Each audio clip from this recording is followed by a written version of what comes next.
Hello, good afternoon, everybody, wherever you are across the time zones and the time streams.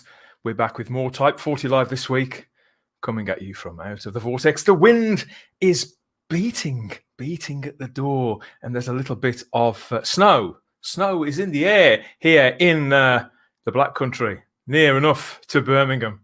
Near enough. How are we? What's going on? What's going on with you? I've got my drink and I've got heating on as well. It's absolutely horrible out there. I hope it's not quite so horrible where you are, but let's face it, the odds are that it's horrible everywhere.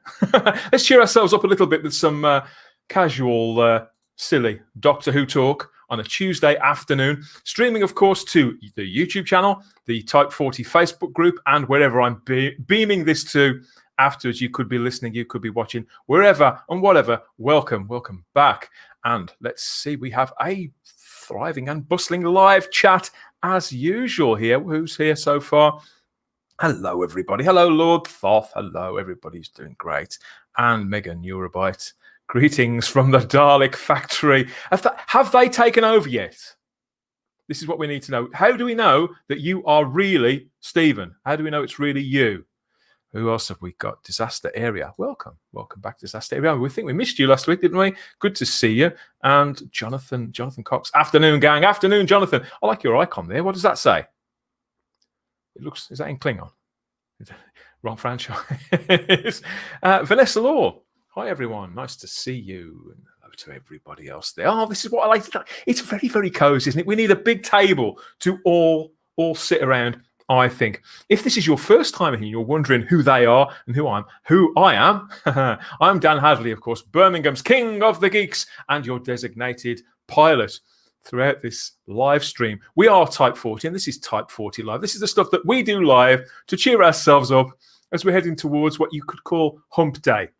Do they still have Hump Day in awe of time and space? I don't know.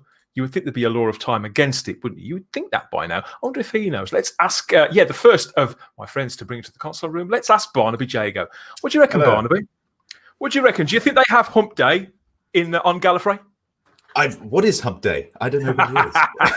It's when you get to the middle of the week. Oh, this is it. See, in your line of work, it's quite different, I suppose. But when you're doing a 9 to 5 and you get to the middle of the week, so Wednesday's Hump Day. Oh, yeah. Oh, that particular sort of thing. Oh, we just called it like a shit day in the 9 to 5 jobs I have. Just power through. I mean, most time when I did 9 to 5, I usually didn't get any work done until about 12 anyway. Good thing to admit. Yeah, it did. No, sorry, nobody listens anyway. No, you won't tell me. They won't tell anybody. That's why I'm an actor, you know. Always, I work very, very hard as an actor for any sort of prospective directors out there. Obviously, far harder than when I work in an office. So. Yes, everything that you hear on Type 40 Live comes with a disclaimer from all of us. Well, actually, I wanted to ask you about this because you're younger than I am, so you might know. I wanted to where are we? Let's get this up on screen, actually, come to think of it. I wanted to say to you, Barnaby, where are we? Yes. Happy International Whovians Day. Hey. And what did you do? This was on Sunday. So what did you do for International Whovians Day? I actually did do a lot of Doctor Who stuff on Whovians Day. I started rewatching Trial of a Time Lord. Okay. And had a fantastic time. Oh, God, Colin monologuing. I can listen to him all day when he's up there and just like battling and just the trial scenes where he's shouting at Michael Jaston. Oh, I love those particular moments. And I just don't really want to I watch it and I've just finished the end of Mind Warp where Perry dies. And I hadn't seen that in such a long time. And I was like, why didn't they just leave it there? Why did they have to get Pip and Jane Baker to rewrite that? Oh, Perry's fine. And she's living with King Yakarnos, a warrior queen. I'm like, oh, thank God for that. Perry dies. Now, were you doing that anyway? Or was that just for International Whovians Day? Oh, just for International Whovians Day, obviously. Because I'll be honest, I'd never heard of International Whovians Day. As if anybody in the chat knows what International Whovians Day is or where it came from, please let us know. Let's see if Ian knows. Let's see if Ian David Diaz. What were you doing for International Whovians Day, Ian? Did you know about this? Yeah, I knew about it. Basically, what I did was I got a 6-inch model of Jodie, and I went to the garden. And I burnt her. Okay. So there you go. That's what I did for the day. There you go. Did you set her off into the sky, like attached to a firework or something? Yeah, right. Yeah, it's gone. It's gone, definitely gone. And it hit the moon, actually, and then the moon suddenly cracked open.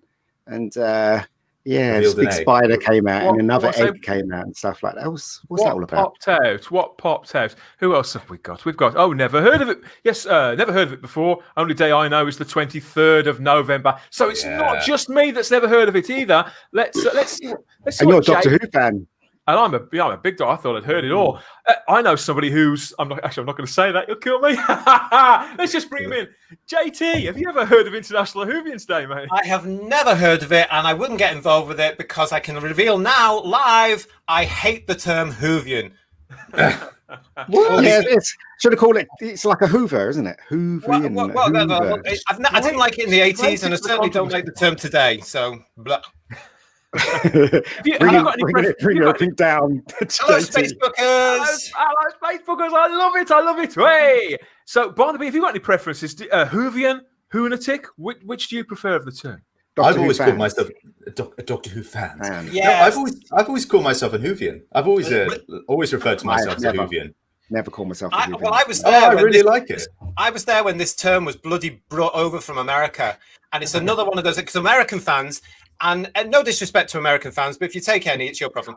America. Well, the whole thing about this is, why do they have to brand everybody? Oncers for Once Upon a Time, Trekkers and Trekkies for Star Trek. I can't remember what they called the Star Wars ones. And then they came along with this Whovian thing. I hated it. I mean, no. We just all love Doctor Who, Dan. Wherever we are in the world. Can I actually ask the Facebookers a question, please, Dan? Do you know Facebookers, when you get this urge to go and watch Doctor Who? And you go to wherever you've got your episodes and stuff, and you look at them and you go, oh, my God, I'm in that quandary for later on tonight after the show. What am I going to watch? Here's your choices, okay? Because I can't decide between these three. Do I watch Planet of the Daleks?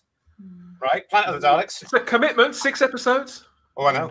Or do I watch The Stones of Blood? Or do I watch Enlightenment? Oh, I know what I would choose. Right, well, you guys can tell me towards the end of the show. And if any of the Facebookers can help me, because it's got to be one of those three, but I don't know which one. Okay. Pick JT's entertainment for the night. Be up all night. I've got my hair to wash later on, Ian. For heaven's sake, I don't like it.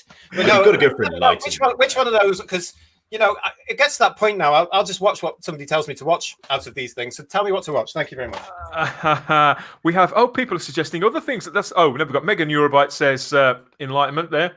Yeah. One for Enlightenment. Kip Ellis. Hi, Kip. He's going with Planet. And what's in the t-shirt? Kip, look, liking the striking orange there. And Disaster is also going with Planet. That's 2 for Planet. A longer night there for you. Oh, and the Rabbi. Hi, it's Feeling Bacon, Rabbi. He's going for Planet too. And but yes, Jonathan Cox steams in with a bit of blood here, a couple of stones. He's got the stones. He's got the stones. And yes, Digby Strawbridge. Hi, Digby. Depends on the mood, JT. I would opt for stones. I think I would opt for stones as well, Barn, because it's got that sort of cozy feel to it, hasn't it? Yeah, I don't know. I think it drags just a little bit, and maybe I just never really go. Although the when they're on the spaceships, that's quite good actually. With the two, what were they called? The two flashy judges. They're called the 2 flashy judges. Yeah, the 2 flashy judges. Yeah, the Mo something, the Mohicans. Yeah. So I don't think anybody. Megara. Rabbi says, although Enlightenment does have a wonderful cameo from Janet Fielding's heaving cleavage, that will warm anybody on a cold night, won't it? That's a good reason to watch it, I guess. Absolutely anybody. And I don't know what that is. Yes, but this was tweeted out by BBC America, you see, all this business. BBC America themselves, they put this out there. And I thought, what the hell is that? Because we've just had something called Dalek Day, which I never heard of that either, but I suppose it's self-explanatory. But yeah, we've not just got Doctor Who Day. We now have International Whovians Day too, which I don't know if it's going to catch on. You have to let us know in the chat what you think. I had seen it come up. Sorry, you go, JT. I was going to say the cynical side of me, Barnaby, says this is trying to heighten the profile of the show in a time when it's going off the rails. But there you go. That's exactly what it's doing. I was trying to think what it could possibly be, and yes, just to bring somebody else into the whole sort of Whovians versus Whonatics fray. I've got the very man, because this is the original Whonatic here, Vanessa. You'll be pleased to know. Does that mean the eldest? It's the you said that, I didn't. Okay, what do you think of that, Simon Horton? What You cheeky devil, JT. It's a good job. It's a good job we're separated by hundreds of miles. I'm throttling you. Well, don't warn me when you're going to do it. What are you dressed up like, Simon? You've got a suit on there, pal. What's going on? I just decided to come smart today. You look lovely, lovely. You know, I just thought I'm going to smarten up for you boys today. I thought I'm fed up of wearing t-shirts. Right, okay then. Whovians, absolutely not. Like JT, I remember when they were imported from America. Americans, we love you. And if you want to be Whovians, that's great. But it's a very American term, not my cup of tea. So I was definitely a Doctor Who fan. No two ways about it until the late 80s when definitely, as Dan says, I think I did become the first Hoonatic with the group that we set up. So, and I've been a Hoonatic ever since. Listen, I've even got, I've got Converse trainers with Hoonatic on the side of them with my name on as well. Nice. So I am definitely literally a card carrying Hoonatic. Thank you very much. We're going to need... While we're here, can I just say to JT, on your dilemma as to what to watch, I'll tell you which one I would watch, but I'm not going to tell you which one. All I will say is sausage sandwiches. Good show, Ramon. That's what I would watch. It's like guessing which one he thinks. I'd like to see some photographic evidence of these Converse that you have, because that's new on me. Simon dress smart, mega geek, casual, JT, dank. What's that? What's a dank? No idea. Dank is modern slang, which means down with the kids, as it were. It's good. Down with the kids. There you go. Yeah, it means good. And with it means good. Yes. 2 Ronnie's glasses as well, mate. Yeah, really cool. Duncan Shaw, he's bringing a more responsible and respectable tone to things. I never was a fan of slang terms. I'm more old-fashioned and prefer the proper words and names. Well, that's told us. Thank you for gracing us with your this afternoon, Duncan. Hope you're well, mate. He's right. To see you here. He's absolutely right. Duncan smashed it there. He's right. Yeah. Smashing down with the kids. Smashed it. Down with the kids. Vanessa says, looking great, Simon. Thank you, Barnaby, for that. So yes, everybody seems happy so far, and in fact, we all look quite happy. And now that I'm back in the warmth, I feel glowing. I really do. I feel a lot more warmed, Ian. I'm certainly glad that I'm not where she is.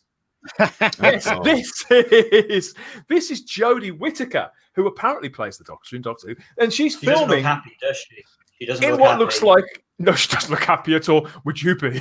Social distancing. There's no social distancing. What's going on there? And there's more than 6 of the sods too. That's right. Chibnall, they're going to be coming to see you, my friend. Chris, what's going on? The BBC.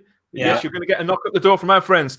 Yes, so we want to credit Oliver Williams with these pictures first, because he was the one taking the risk. He could have been abseiling while he was taking these, for all I know. But yes, here we are. We're on the beach somewhere in Wales, and it doesn't look very pleasant. Everybody's freezing their bits off. And can I just say something? Yes. Is there a black face in that crew? Is there a black face in that crew? You can't tell. To be fair. I'm just wondering. Wondering. There are blank faces. Nobody looks like they want to go back to work.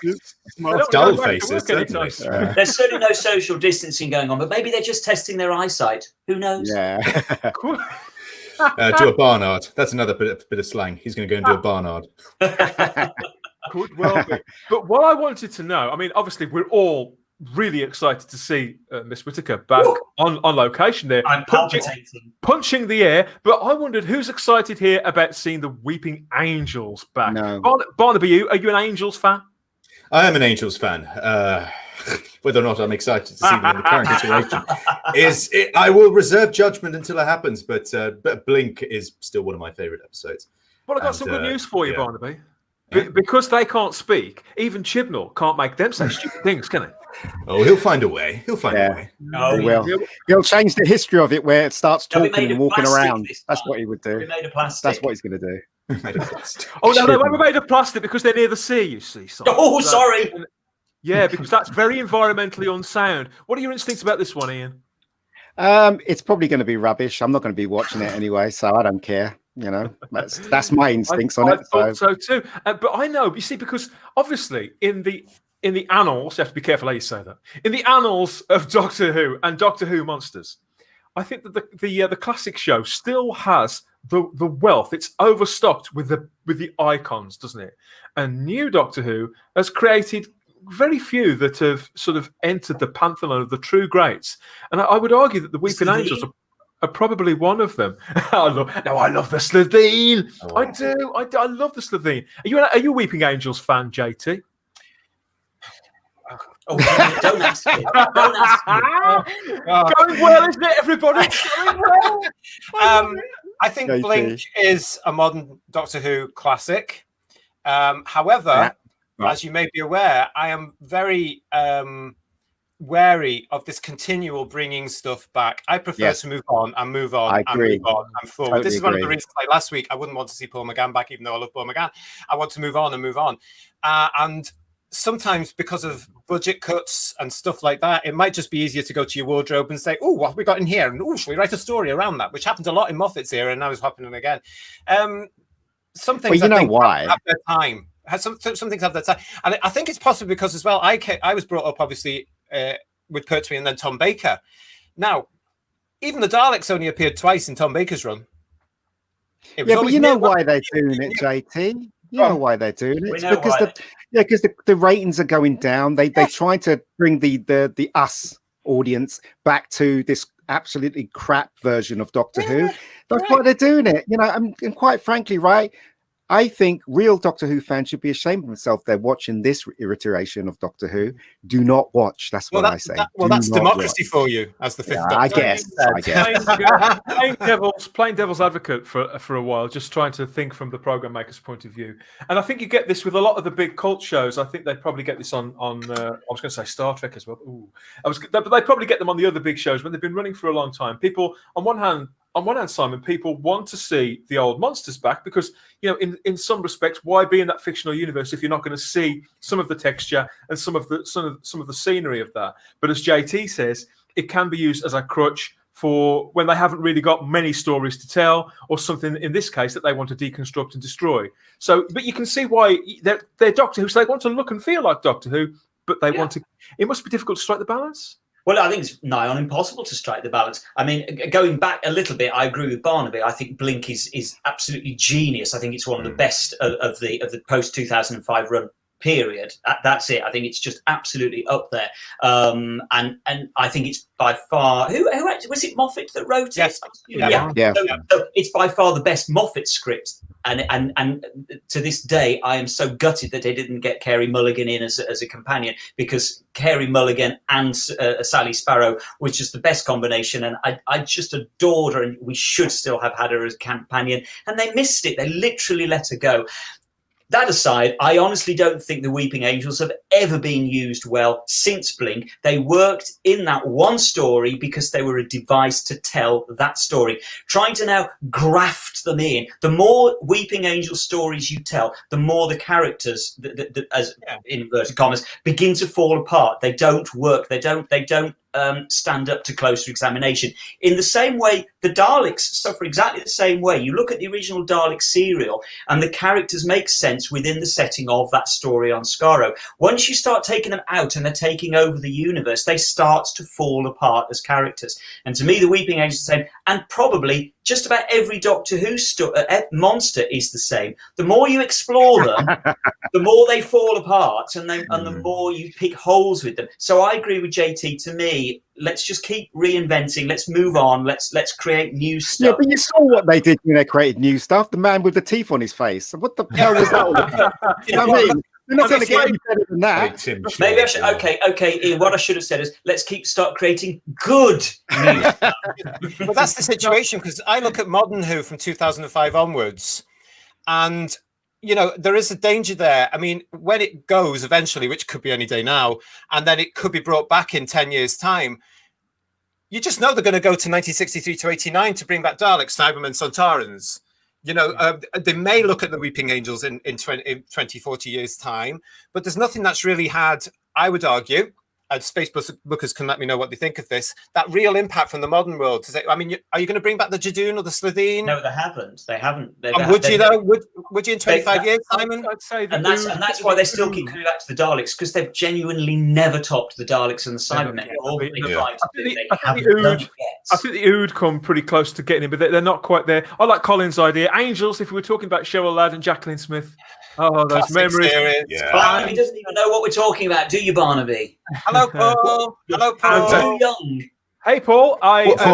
That's a new name. Do you know what we're talking about there with Cheryl Ladd and Jacqueline Smith, Barnaby, or are you just too young? Maybe He's too young. If you remind me, what was that? Charlie's Angels. Oh God, no! I was born in 1990. No idea. All right, sure. However, Barnaby, there were 2 movies in your era. Yeah, they were. Jacqueline Smith and Cheryl Ladd. How dare he plead ignorance, though? Cameron did. I like, yes, Paul here says, love Jodie. Bet I'm the only one. I'm Yes, afraid you are among the panel. But there are other Jodie fans watching, Paul. So you're more than welcome here. Bet I'm the only one. Can't wait to see the Weeping Angels again. We hope you enjoy it. Obviously, we do. I'd just like to say to Paul, great to see you, Paul. And, from my point of view, get used to it from my point of view. But it's lovely to see you. Welcome aboard. That's the beauty of Doctor Who fandom, isn't it? No, Chibs loves her too. Which we've got lots of comments coming thick and fast here. How about this? Would be good. How about a Doctor Who episode with the Weeping Angels versus the Silence? I like the Silence. I think that was a really good monster creature thing they created. I really like the Silence. I love the idea behind it as well. Do you not think so? Sometimes though, an impact of I mean, there's 2 characters that from modern Who that come to mind. The Angels being one. Imagine if it was just left at Blink and we never saw them again. And River Song is the other. Imagine if we'd just seen her in Silence in the Library and we never saw her again. No, I mean, how enigmatic would that have been? But now they have to turn them out and ruin them. Yeah. And JT, I agree with you totally. She should have ended where with David Tennant's thing. That's where she should have stopped. And they kept bringing her back. And then she became very telling off men and shit like that when it came to Peter Capaldi. So, yeah.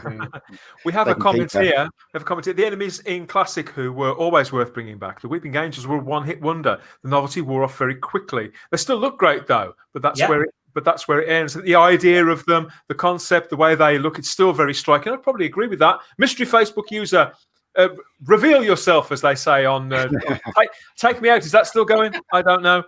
And the other issue maybe as well is that things. I mean, how many action? I'm just trying to count how many action figures of the Weeping Angels have got over there. It must be about 9. We got the marketing side these days saying, we need an action figure to make money out of that, please. But I think the Rabbi's got really the only really interesting story with the Angels left to tell. Although I'd be open to be proven wrong. It's just the Weeping Angels still have a good origin story in them, tying into the weird Time Lords covering their faces in the ends of time. I've got my own headcanon about all of that, and maybe you guys have too. And although I think that is the one story left untold, one story left untold. But they also didn't explain that mystery time lady who was. I mean that's an example of an enigmatic figure not being explained. And I still sort of think every so often who that was. But was the Doctor? Russell T Davies, didn't he say in an interview that was supposed to be his mother or something? But it was never explained in the actual show. And I think with different writers coming along, I mean what that was can still be up in the air. I suppose it's just a headcanon, really. Because Russell always intended he was going to explain that, and it was going to come into a later story, and it was going to get developed. And for some reason, it just kind of fell off, as it were, and nothing ever happened with it. I love the fact that we all come to our own conclusions, because for me, that lady for me is the White Guardian. Yeah, interesting. That would work too. I thought it was the cleaning lady, and she just got stuck. These things happen, don't they? These things happen. We've had our mystery commenter has revealed himself. It's Alex Storer here. Hello, Alex. Hi, Alex. Good to see you. And we are going to let's lean into this, because people are abuzz talking about Chibnall. Chris Chibnall's Doctor Who. Yes, all bad. I'm afraid, Chris. Sorry, but that does remind me of the next thing I wanted to talk about. Come to think of it, which is She is going. And let me remind you, yes, we have I'm working out a discount actually with a sponsor of the Party Poppers, whereby the more you order, the cheaper they are. So we'll be prepared for this well in advance, but it could be a while yet. All indications are that she is still going. And of course, this being Doctor Who, from now until that time, until we know, Barnaby, we know the dance, don't we? We know how it's going to be. Every week, there's going to be one particular name on everybody's lips, and we're going to hear it over and over and over again. So I would imagine that this is something we're going to come to quite regularly. So this week's kind of popular Doctor choice of the week on everybody's lips, but mainly hers, it's Whoopi Goldberg, everybody. So this is the one that we're hearing the most chatter about at the moment. So I was wondering, Simon, Whoopi Goldberg, you're a fan of Whoopi's? Ironically, I'm actually not a big fan of Whoopi Goldberg. I think she is utterly stunning in. Is it Ghost she's in where she's the ghost? Come on, that is just knockout. And so I kind of think, all right, I'm excited by the prospect of seeing that character.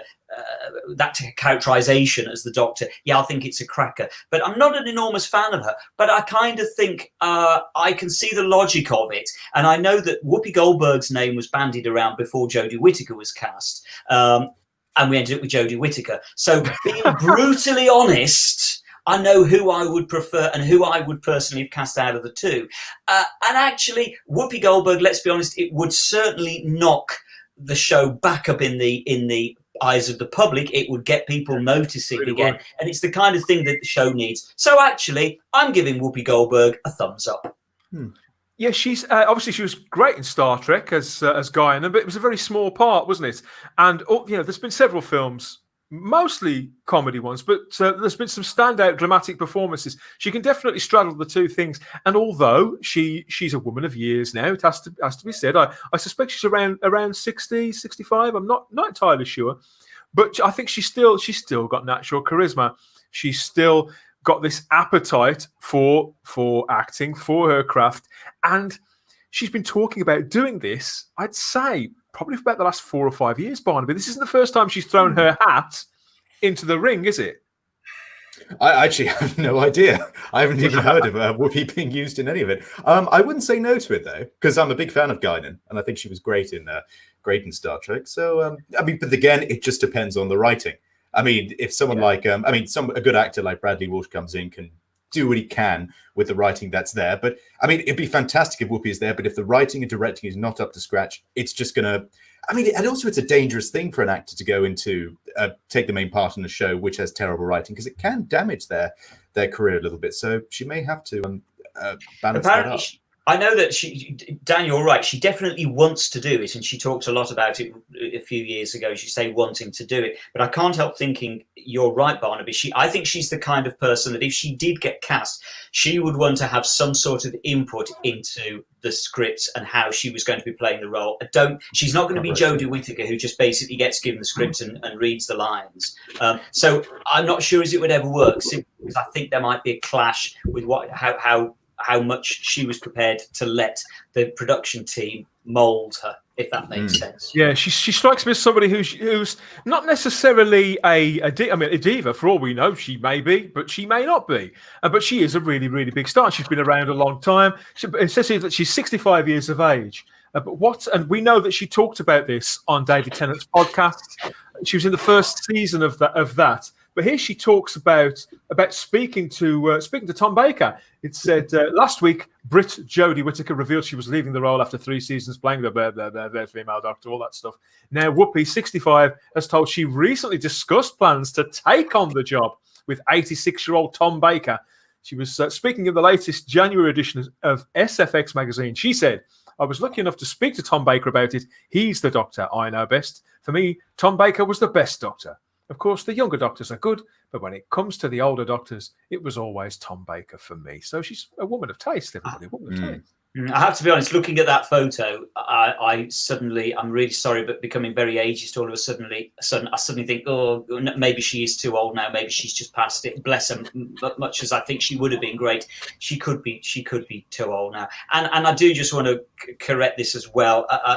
And I know everybody will hate me for this, but I'm sorry. To me, the Doctor will always be a man. And so I would still cast a male back in the part. And it's nothing to do. I'm not sexist. Don't write in and call me a misogynist. Some of my favourite fictional characters are women. Please don't.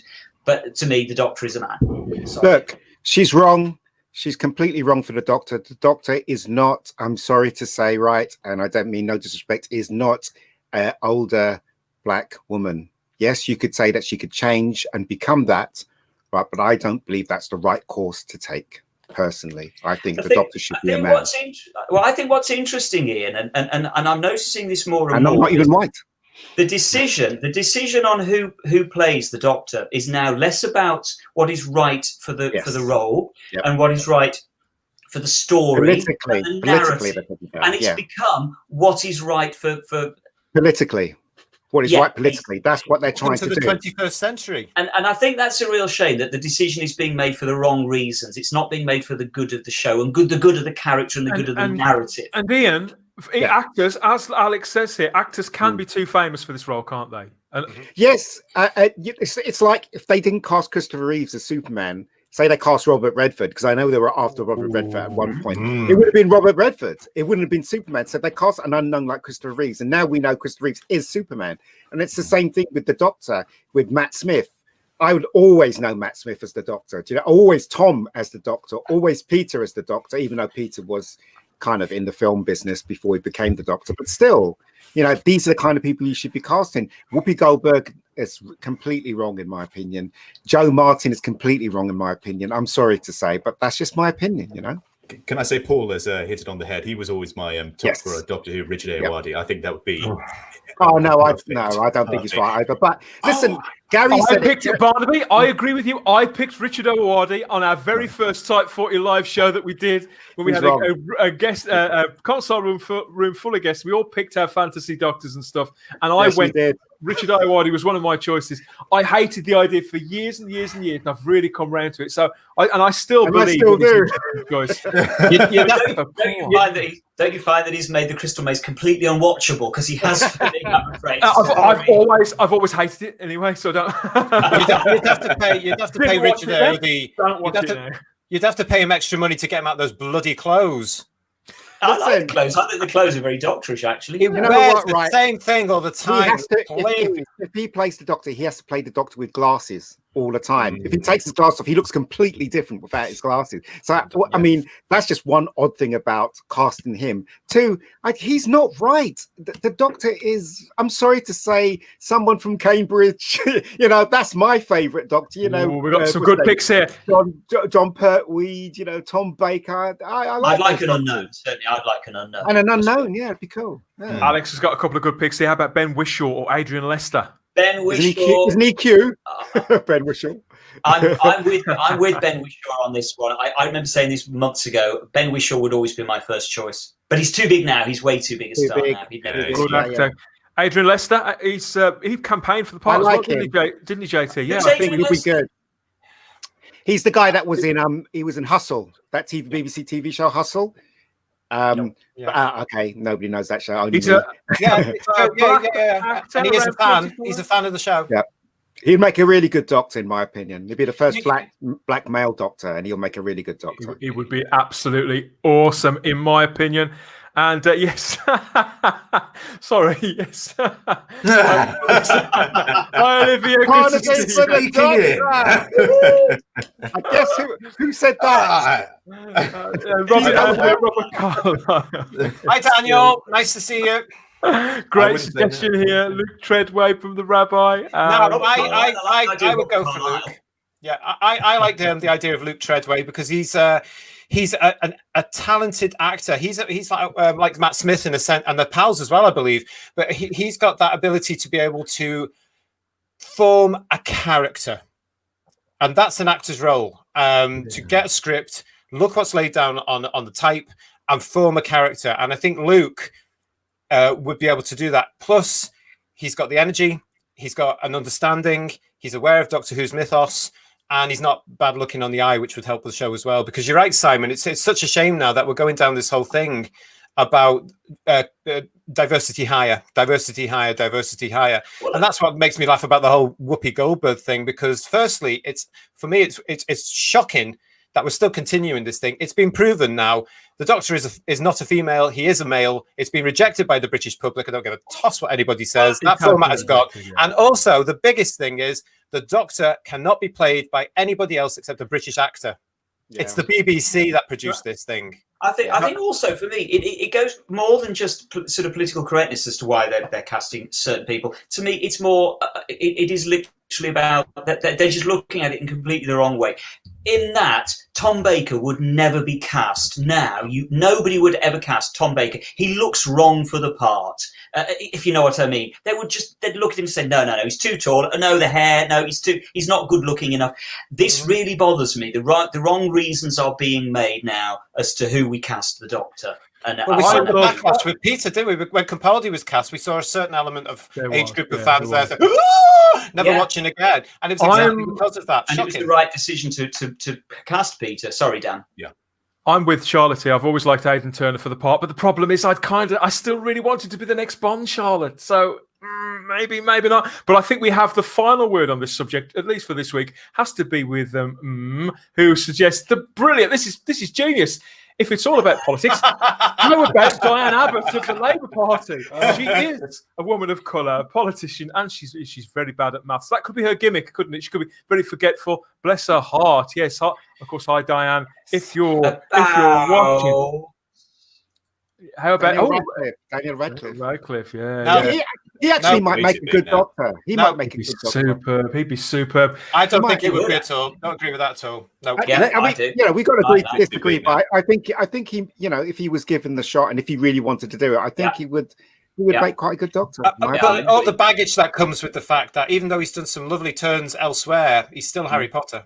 Yeah, he is, but he has shaken that quite a lot now, and a lot of people know. I'm not so sure because not all his fan base would have gone and seen all the stuff he has done, and I would prefer someone who is out there but not well known. Could be well known in theatre. Yeah, I agree. Give them a break. Give them a break and give him a break. Like Matt Smith. I think the Barnaby for Doctor campaign starts here. You saw it here first, folks. Which one's right? It's going to happen. It's going to happen.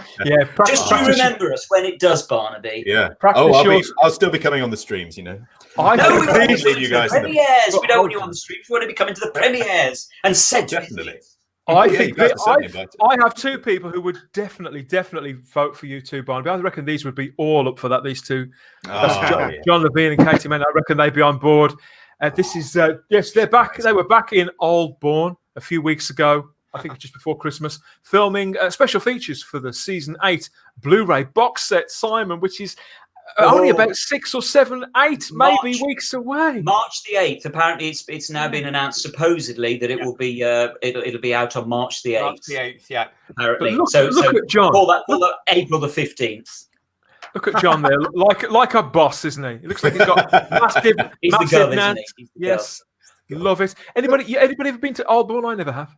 Yeah. The thing is that with Doctor Who, they need to create a whole new thing about it, because when they were doing it in the classic eras, they were creating it as they were going on. Like, for instance, that car in the background, that's part of John's era. They should be doing that now. They shouldn't be trying to member bury everything that's coming in. Do you know what I mean? They should be trying to create a Doctor for the fans, but also do you not think that Chris Chibnall would actually argue that's what he's trying to do by actually recreating the character? He's not, though, is he? Basically, I think he would argue with you, Ian, to say that's exactly. Well, he can argue all he wants, but I've got a baseball bat with his name on it. Do you know what I mean? So there you go. What you suggested? Yeah, they're continuing to work on the Blu-ray set, as Simon said, working very, very hard.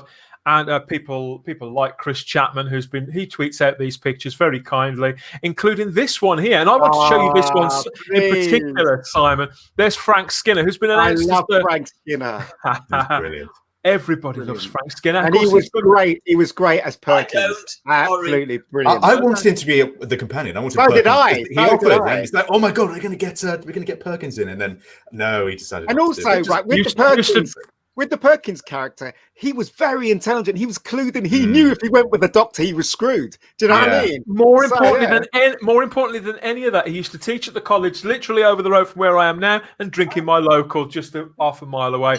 Very much the local guy. But yeah, Terrance, this is Frank Skinner's been announced as the presenter of the new hour-long documentary on the new box set, which is going to be entitled Terrance and Me, which Chris Chapman has been working on. Now, as you probably know, Chris Chapman's got a great track record for producing these dedicated, really focused and quite emotional full-length documentaries on these DVD box sets, hasn't he? The Showman obviously being the prime example, the J&T one, but there was the one about Elizabeth Sladen too.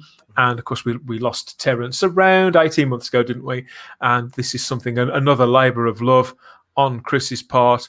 He's spoken at great length about it over on Twitter already, very generously, but there's still a few surprises to come. And I was delighted to see that Frank Skinner was going to be presenting this, because this man is a genuine, whatever else we think of his acting and his comedy, he's a genuine Doctor Who fan, and I think that shows on his face. It even shows on his little face in this picture, I think.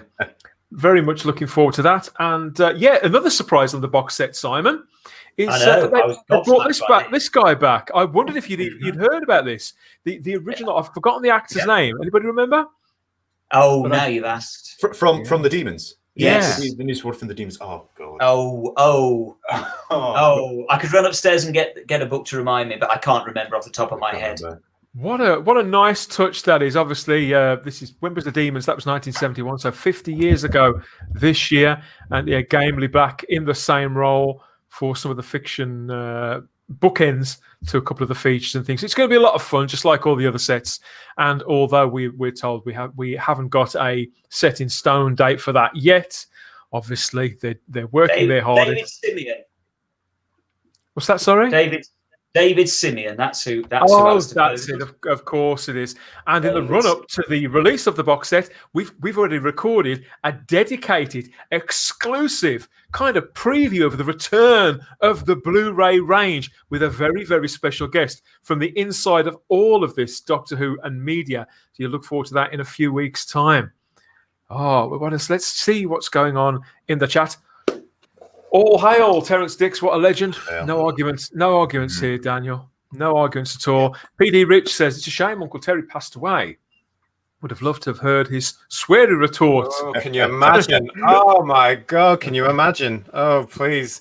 I don't think he would have been amused. The disaster area was at one of John Pertwee's last conventions in Oldbourne. Oh, right, okay. Yeah. Wow. It's always nice to see, because it seems unchanged by time, doesn't it? By the I've never Oldbourne been.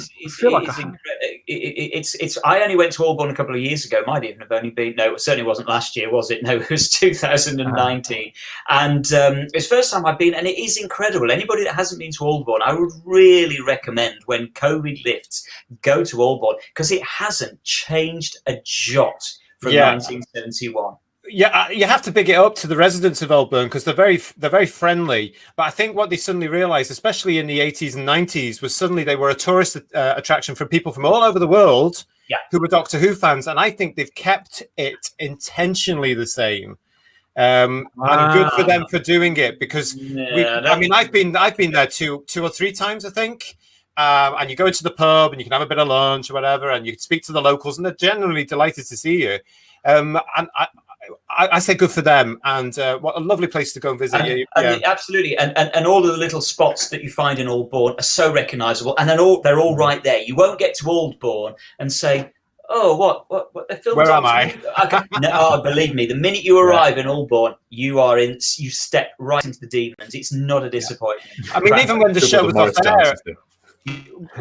Morris Dance is there. They're permanently there, Barnaby. Oh, brilliant! Morris Dance is in the wild. Brilliant. When the show was off air in the wilderness years in the 90s, that's the first time I went, and I remember speaking to people in the pub, and they said they couldn't believe the amount of Doctor Who fans that were coming in, especially during the summer. So yeah, lovely place. Yeah. I feel like I've already been. I feel I know it that well. Just like Port Merion, when it came to the prisoner, you feel like you could already walk around there in your mind, because it was very different when I actually went in reality. It looks like a nice place to have a picnic, which, as we know, is completely and utterly illegal at the moment. But there we are.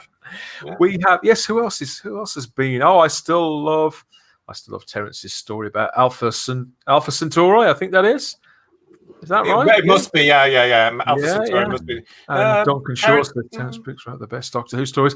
That's up for debate, but I think Terrance Dicks had a style, didn't he? He was a workhorse with Doctor Who. And for a whole generation of us, of course, he was Uncle Terry, because he wrote the majority of the Target books, which we all grew up with, and influenced a lot of our writing style and how we read, and made us excited about the show and kept the show alive for a long, long period. It was a huge loss to all of us that had met him. Yeah. I think I'm going to take a little break now to look at something that you brought to my to my field of vision, to my awareness, JT. This is last week we had a title sequence, a brand new CGI title sequence for Paul McGann. Oh, you like that one, did you? We have another one this week, which I'd never seen before. And I'd like to see some more of these, because it does sort of fire the imagination. And because even though the one we've got now, I kind of liked it at first, but I think it could be through association. I've sort of gone off it a little bit. But see what you think of this one, everybody. Let us know what you think. You set this up, why? Because it's not a game, Kate. This is a scale model. When you fire that first shot, no matter how right you feel, you have no idea who's going to die.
What do you think? That's good. I like the music. It's very. I think the theme is stunning. Way a million times better than what they're currently using on the show, which I absolutely detest. With an undying passion. I hate the music, the theme currently. But that's great. Graphics wise, it's very impressive. But it's what I've seen it a million times before. Come on, guys, do something different. For goodness sakes, do something different. I think the current one, although I think it's sort of it has that sort of Rorschach test look. Well, it looks like the inside of somebody's colon, doesn't it? It's like I hate to say it, but I don't know why I think this is. It's like the camera's down the toilet and like a big poo coming towards you. That's what it feels like to me. It just doesn't feel like a vortex or anything. It just feels horrible. I've never seen the current one. I don't know the current one, and I don't know the current pictures. I've seen it. I literally can't even think what it looks like. So that says. Hi, Richard. I'll tell you what I like about these titles, though, and it's great that we're doing it. We have some really talented fans around there that are doing all these wonderful, wonderful things, and it's great to be able to say, "Oh, that's nice and that's good and that's inspiring." I mean, these people. That was done a couple of years ago, so those people would have moved on a bit now as well as they learn more about their art and what they're doing, and technology changes. But when I saw that one, I was saying to Dan, "This is much better than the last couple that have been on telly." Well, they did take one of the fans ones for Peters, didn't they? With the they did, I liked it. Sorry, I think get that music and put it onto that the clock. That would have been one of my favorite openings. I think. Okay, didn't like that music at all, but hey, such is life. Really, I love that music. That really was stunning. Did you? I think the Very fans John seem to be. Carpenter. Yes, Yeah, very John Carpenter. Yeah, I liked it too. I think the fans are a great resource for this sort of thing because they work so intently and so how can I put this? They put the hours in that people working on it professionally don't seem to. Certainly at the moment on Doctor Who, and they hone their craft. Not the least of all. This guy who we look at his work quite regularly. It wouldn't be an edition of Type 40 Live without checking out what the Prydonian was turning out at the moment. And yeah, these are two of his latest Daleks. Absolutely beautiful as always. And if you remember last time, I bought one of those in my lounge. I really do. I love the bumper at the bottom. But if you remember last time, I said I was going to reach out to James, the Prydonian, and I did. I told him that we love what he does, and invited him on the show to come and talk about it. And he told me to pick no. He regretfully declined. He seems to be quite a shy man, and he was he seemed almost lost for words. Humble, said it wasn't really his sort of thing, but how could he not want to meet JT online? How can he use that? But he didn't come on because of JT. No, I love his stuff. His stuff is inspirational. I mean, look at the colours on that one there, and that one, I saw that one on Twitter. And I thought that's lovely, and that's the thing he's done to promote. Yeah, the remake in It's a Sin, which is Russell's new Channel 4 drama. Which is the next story I'm about to go into. In fact, yes, this. Who do you think you are, Doctor Who magazine? What's going on, Dan? This is because this is the one that he's put out that caught my eye too, and this is what we're using as our cover picture for this particular show. And which James, you got full credit, just like I promised you. I've told him how much we enjoy his work. Yes, he did decline to come on the show, but he said it's not really his thing. Don't think he likes speaking about his work publicly, which we can. Not everybody's as big mouths as we are they, guys? He's like Banksy of the Doctor Who creative world, then, isn't he? Yes, I've never seen your face actually. Come to think of it, James, but yes. It's beautiful stuff, and this is to tie in, as you said, JT, with It's a Sin, which starts on Channel 4 this coming Friday. And I was wondering, obviously, Simon, you're a big 80s fan. Have you heard about this show? Have you heard about it? I'm intrigued because I'm literally just looking a little bit closer at that picture, and I can even see that on that middle Dalek, he's given the Dalek a little tiny peg just out the top, which is 100% for the 80s. Which I've only just noticed, so that's great. Yeah, obviously, I'm a huge fan of 80s stuff. I've heard about It's a Sin. It makes no sense to me at all. I can't quite work it out. From what I gather, it's a Russell T Davies drama where some kid gets cast as maybe one of the parts in something that is Resurrection of the Daleks, but isn't Resurrection of the Daleks, and I couldn't work it out. But I'm interested anyway. I'm intrigued to see. Let's shed some light on it for you, because I've done a little bit of research on this, and you guys probably have read all this too. But I thought it was nice to go over because we've got some lovely photographs from it, and I just thought it was very much us. And I think Russell T Davies clearly, even though he keeps saying Barnaby, he keeps saying that he's done with Doctor Who, but clearly you can take Doctor Who out of the thing, but you can't take the thing out. No, I've got that wrong. We know what you're saying. Oh God, it's been. We know where you're going. Yeah, you know where I'm going. It won't let him go, even if he does try and let it go. But it turns out that it starts actually not with Russell T Davies at all, but it actually starts with this guy, with Dursley James McClendon, who was an actor, obviously he was born in 1965 and he lived until 1995. Yes, he was from the Isle of Man, and he had a key part at a young age, so he would have been 23 when he had this key part in the Doctor Who story, Remembrance of the Daleks. Dursley was gay, and he had a career in musical theatre, and he'd done movies and all sorts of things. But sadly, he was HIV positive, wasn't he, JT? And eventually, he did lose his life to an AIDS-related illness. I think he was 30, just 30 years of age, and I think this particular story, from what Russell T Davies said, really informed his script as a starting point. Yeah, this man, not so much this character, because he played Mike Smith, didn't he? The treacherous Mike Smith in Remembrance of the Daleks. Wonderful, wonderful part. but it's the story of the actor is what has informed Russell's story. But yeah, he's cast the lead singer of the band Years and Years, who apparently was an actor before, so I suppose it's okay. In It's a Sin, and this is a spread from this month's Doctor Who magazine. Right. And there he is, the actor, the actor's Ollie Alexander. There we are. Ollie Alexander, yeah. And he was in Skins years ago and various other things. Apparently so, yeah. There's several movies to his credit when he was in his early 20s, some of which I'd heard of, Les Miserables and things like that, when he was a younger man. No idea. And yeah, they've pulled him into these overalls, stuck him in front of the pepper pots, which are beautifully. I mean, those are the actual props there, Simon, on our left, rather than James's CGI representations. You could say the one on the right, the Dalek on the right, that's more the death to the Daleks here, isn't it? But yes, that's definite. Very much death to the Daleks. Do we know where they got the Daleks from? They would have been fans, surely. I mean, Russell owns one, doesn't he? So I think I don't know if he owns the Resurrection one, but the other two look like ones we may have seen in conventions and stuff like that. And because he's got the contacts, I'm sure he would have made a few phone calls and said, "Can we borrow your Daleks for 250 quid?" You know. Yeah. But I love that they've recreated the overalls, and they've even recreated the little peaked caps. So this is absolutely a resurrection of the Daleks in all but name. Great. The whole series is not about this, is it? No. It's about life in the 80s for some gay characters, some LGBT characters in the 80s. I didn't know, Dan, that though that he had been influenced by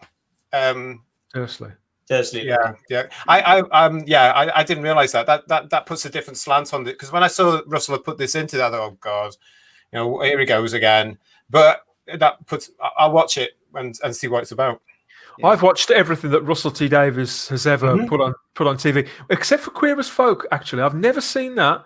It was on around the time. It was on around the time that I was sort of getting my first house and just before I was having kids and stuff like that. So I missed a few things around that time, like the late 90s.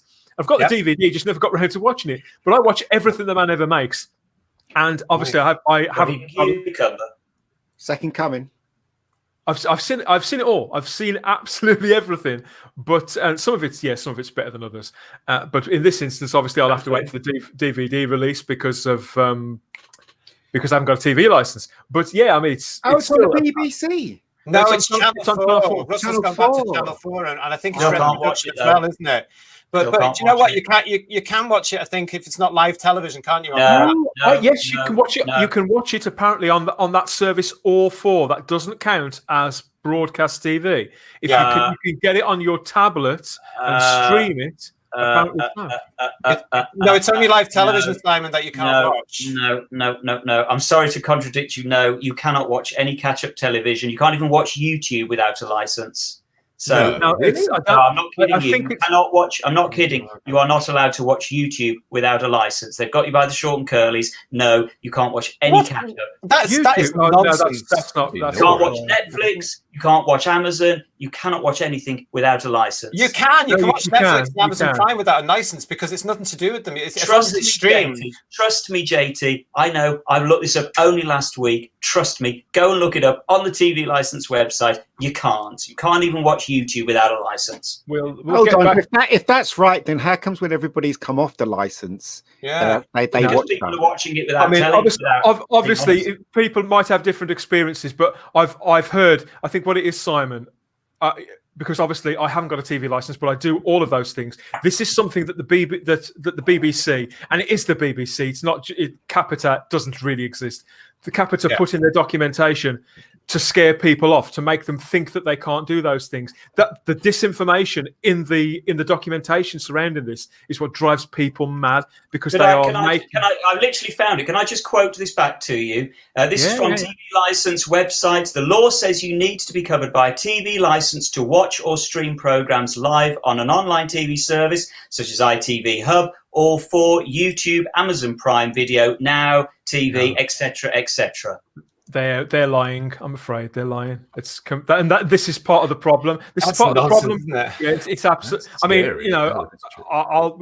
we can talk about it another time. But this is something I've heard discussed on YouTube, where people who are have been to court on this, have disproven it all. But yeah, I mean, if anybody out there is into my, this is the kind of disinformation that is making people. Remember, I talked last week about how I now resent them in a way I didn't before I gave up my license, and it's because that they continually state things in their documentation that aren't true, and they put things in their letters that aren't true as well. So yeah, I mean, if there is anybody out there who's in Two Minds, yes, I mean, please, by all means, because there are conflicting reports, just as Simon says out there. So tread carefully. You know what? Yeah, Dan, actually, I stand corrected. You are quite right. This is really serious now, because I've just found it on the government. I've now found it on the government website, not the TV license website.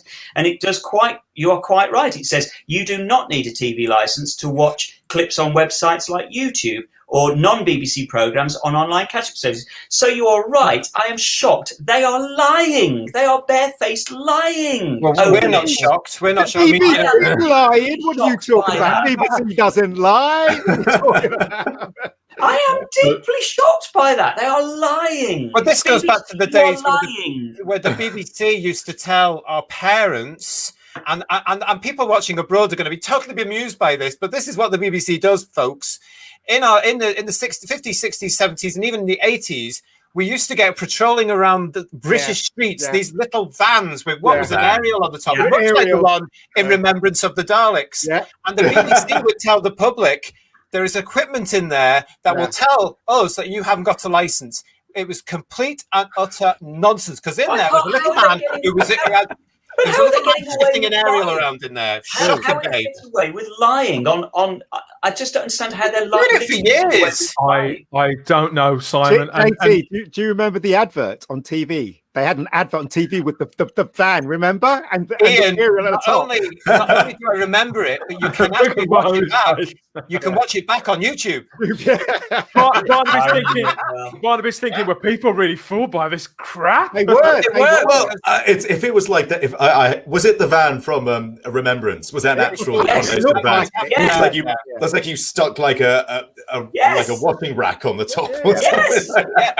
But that was a show, Barnaby. It showed what they've actually adapted with the times from what we just had the conversation we had with Simon there. But people were genuinely frightened of these things. And as I say, all was inside with a man that waffled the thing around. Shocking behaviour from them. And I remember the line from the advert. The guy's in the van and he goes, "They're watching Columbo." I remember that line. So there you go. A quick hello here to Christian Baszler. Good to see you, my friend. Hi, Christian. Of the Travelling TARDIS. It's always a pleasure to see you here. And Vanessa says, "Welcome to my world, Simon." Yeah, I mean, that wasn't. Yeah, obviously, seeing the look on. See, this is authenticity, though. You have just discovered that live.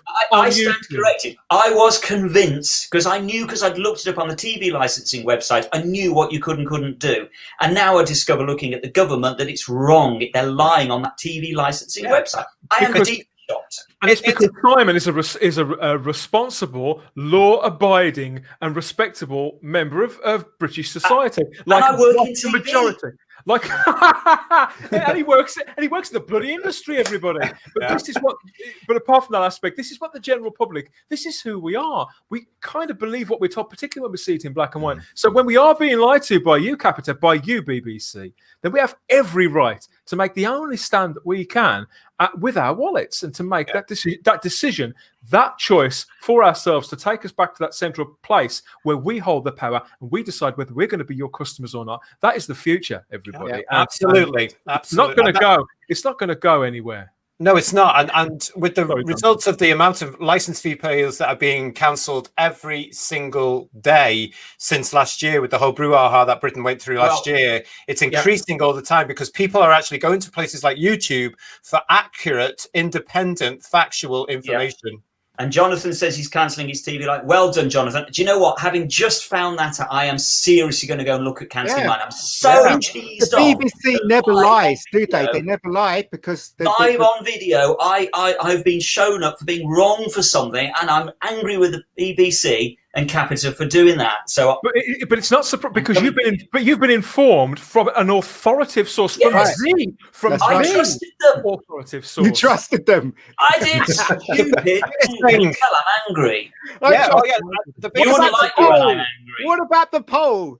Jodie's Doctor is more popular than any other Doctor. What about that poll? BBC doesn't Moving lie. on. Come on. The biggest thing for you, Simon, and for Jonathan to do is do what Dan and myself and a lot of people I know have done, is to look at it and sit down and say, now, what do I use with the BBC and is it worth the money?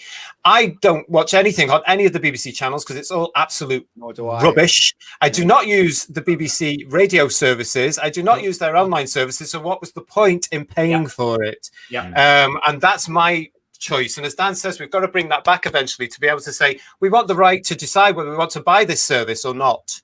And the BBC don't like that. No, they don't. Should be given the choice. Simple as that. It is a choice. We should be given the choice. It's true. Yeah, and I remember. I mean, back when we were talking about this again. I mean, we want to talk about the time when I was a proud. That's a big proud. No, Peter Davies was very small. Love that picture. Peter's tiny, yeah. He is tiny. I was a proud, and it's because, but in all sincerity, it is because of the legacy of imagery like this. And how it leaves it, from childhood, obviously very impressionable at childhood, but the story Resurrection of the Daleks, which is inspired the scenes in It's a Sin. But this is just one of countless examples, not just of Doctor Who, but of great stuff from the BBC in decades gone past. And if they were still making stuff like that, I probably would choose to remain with them. I went a bit Terry Scott then, didn't I? Choose. I think a lot of people would, but it says an awful lot that they're not. Yeah, it does. God, that must have cost such a lot of money for this production. It probably cost as much to do that one scene as it probably cost to do the whole Resurrection of the Daleks. Yeah, this is back. Without having seen the episode, what I'm getting from this at the moment is it's an ultimate fanboy fantasy, isn't it? To stick another element of Doctor Who in for this character. I mean, he's obviously playing on the fact that, of course, in Queer as Folk, K9 appeared. Yeah. And that went down hugely well. He knows it. Let's just say he knows his audience. He knows his market. I think the scene that stayed with me, that made me think it was the coolest thing ever when I was 10, Barnaby. I was 10 when I first saw Resurrection of the Daleks. Was that bit where the Daleks blow the hole in the hall to get onto the ship? And I think that's what they've tried to recreate there, isn't it? Yes, that's that bit. I love that bit. Yeah. Were those the old cyber rifles from Earthshock they used, or the same effect, or something like that? Does anyone know? No, they look from that small shot. They look like new props. Those are new props, but I meant the actual in Resurrection in the original. Everything was recycled. If they use those, because I think they use those cyber rifles. If the chat can correct me, they just held them the other way. Just held them the other way. Probably did as well. I don't know if they've probably got Danny Hargreaves to do the FX for all this. I'm not entirely sure, but I'm only going to be watching the credits to find out. But there's stuff flying around. There's bodies flying around. Barnaby, just to let you know as well, there's an Earthshot rifle makes a cameo in Warriors of the Deep, if you can find it. Yeah, it does. Oh, yeah. It does. About that much of it. Sometimes there's enough, Simon. Yes. I think Barnaby's just realised where. It's not a rifle, though. It's some sort of weird, it's like a gadget or something, is it? Or is it actually... Come on, Barnaby. Come on. Yes, you're so close. It so long. I got to go and rewatch it now. It's not a gun. It's not used as a gun. No, it's not. We ought to have that as a little bit. Come on, people, write in and tell us where the Earthshock rifle is used in Warriors of the Deep. I just remember they reused the helmets that the soldiers wear in the Impossible Planet in the first episode of Trial or something. They spray paint them really badly, actually. Spray paint them yellow and put some red on there with the paint still dripping down. Like, hang on, you're not fooling me here. But you can also spot the various things, of course, in countless editions of Blake Seven, Captain Zepp, etc. And in Filthy Rich and Catflap, the old Rick Mayall, Aid Edmondson show, they make their way into that. I love that they've recreated these suits, these kind of boiler suits that these characters wear, including the happy hats, the McDonald's kind of happy hat thing. It's a lot of effort, isn't it? I mean, a lot of effort from a drama. Really, and I've got a picture there on the right. We've got I can't remember the actor's name. That's it, Snake Gupta. One of the supporting cast on Resurrection of the Daleks there for a comparison to see how accurate they've got it. It's very much so. You can tell Russell T is a huge fan and he's very passionate. And you just look at those pictures. What you can also tell from these pictures from a 1984 story is getting on trend is how diverse the cast were. Yeah. Yeah, absolutely. They were definitely ahead of their time, and it was deliberately cast to have a multi-ethnic cast in there. But even Tomorrow People was diverse as well. Come on. Oh, yeah. That's going back. So much was. Yeah, a lot of the time in those days, of course, they did just do what we should be doing now, which was casting the right person for the job. That's right. Absolutely. Exactly. I remember Snake Gupta was in Octopussy as well, and she got a small part in Octopussy. Was she? Yeah. Yes. Did you know she was? I think she started a career as Miss Essex or something or other, didn't she? Then got Yeah, she was some sort of that's right. I mean, not without don't go too deep dive on Resurrection, but all of the supporting cast on that, and some of the names. You remember some of the names of the characters more than others, but they all seemed like real people, didn't they? And Eric Saywood wrote it, didn't he? Well, I tell you what, I remember being really, and this is going to sound really stupid, but I remember being really impressed with in Resurrection of the Daleks, and that was that Snake Gupta's character was smoking. And that's because it just somehow, I felt like I was watching an adult show because she was smoking. And somehow, I know that sounds stupid, but it gave it a really good vibe to it.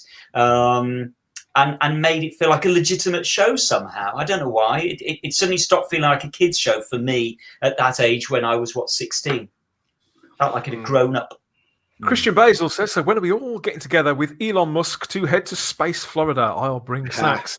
I'd go anywhere if I wasn't locked down, mate. You need to press the button. You need to beam us all out and we'll be there.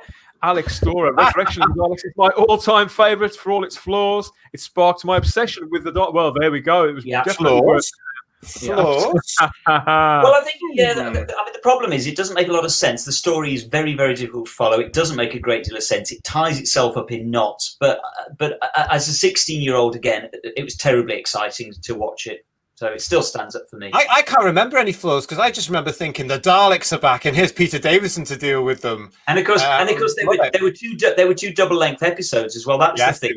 Because of the Olympics at the time, they had to combine 2 episodes, 4 episodes into 2 double-length episodes. So again, it felt like it was an epic. It was an event. This was definitely event TV. And the being promoted as such. Very exciting. And it was exciting for us as well because we knew that Jan was leaving at the end of it. Yeah. And there was the build-up because at one point I actually thought she was going to get the old...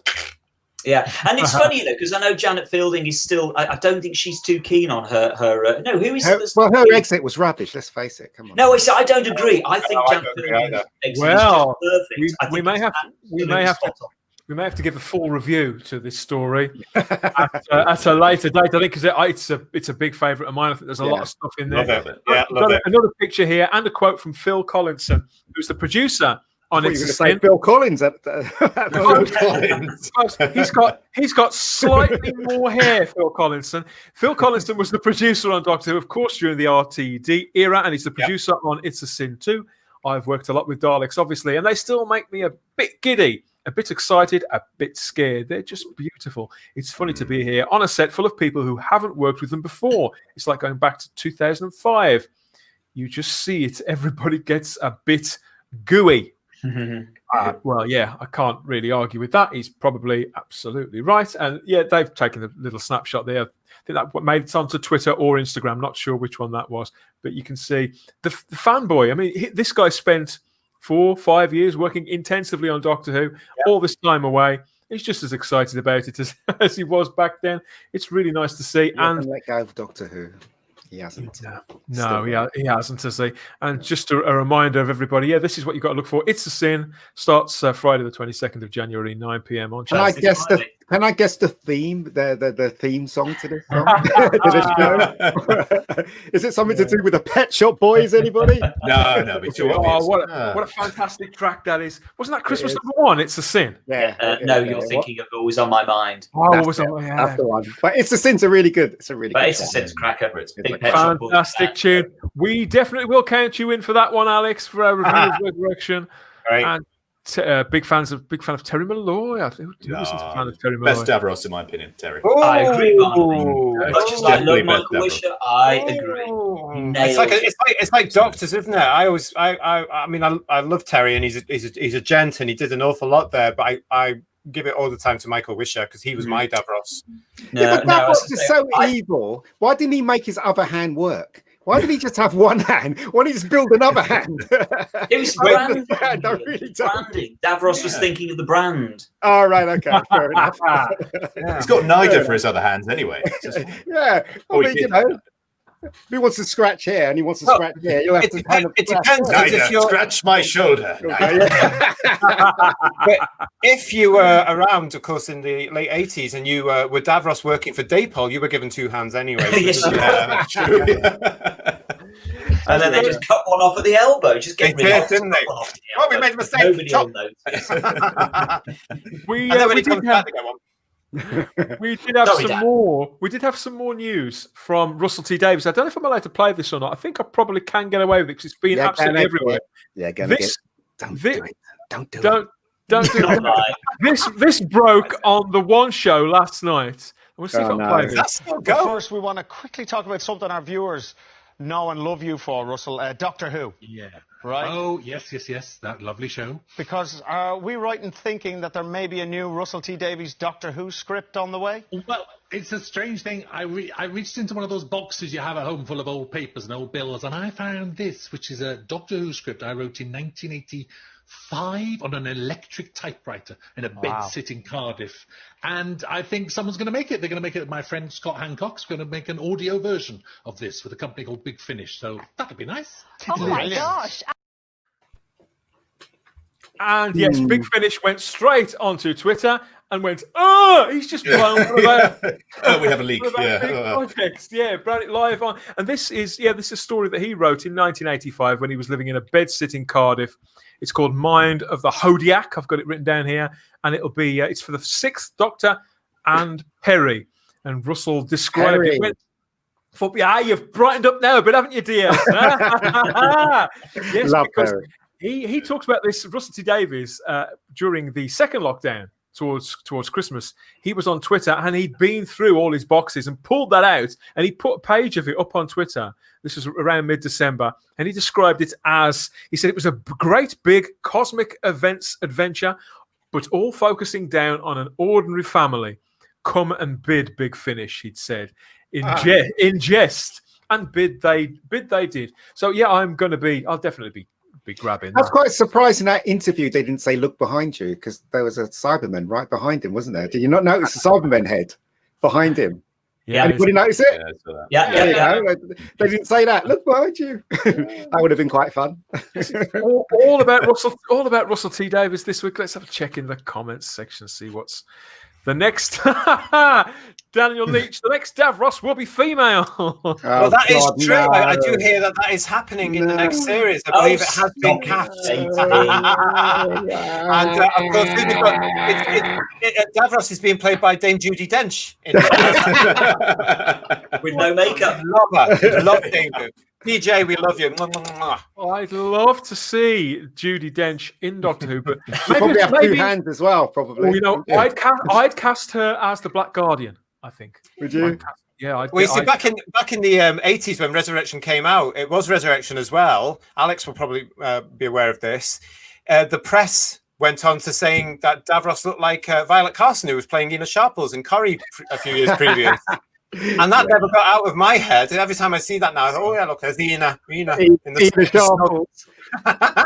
Ina Sharples. What do you call it? Barnaby wouldn't know who that is. He's They too keep- young. They keep saying this. They keep saying this. Do you don't they, Barnaby? Well, It's I not think dank I'm in my Minnie brain. Caldwell. Minnie Caldwell.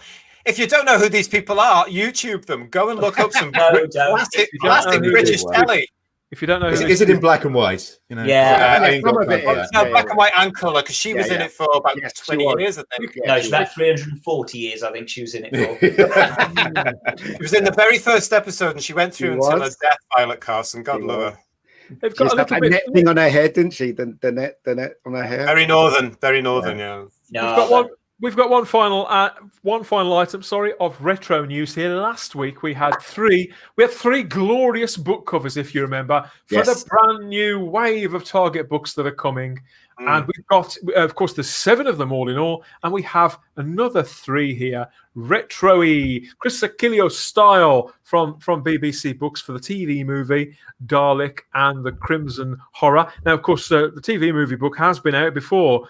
on the BBC's own line back in the mid-90s. So this is a recover of an old one. But Rob Shearman and Mark Gatiss, these are brand new novelizations by those two guys of their own scripts. 2 episodes that I'm really quite keen on, although I haven't seen Crimson Horror very many times, but I do really like them. That was the one Dame Diana Rigg was in, wasn't it? It was, yeah, it was. Yeah, rubbish. Horror, yeah. Yeah.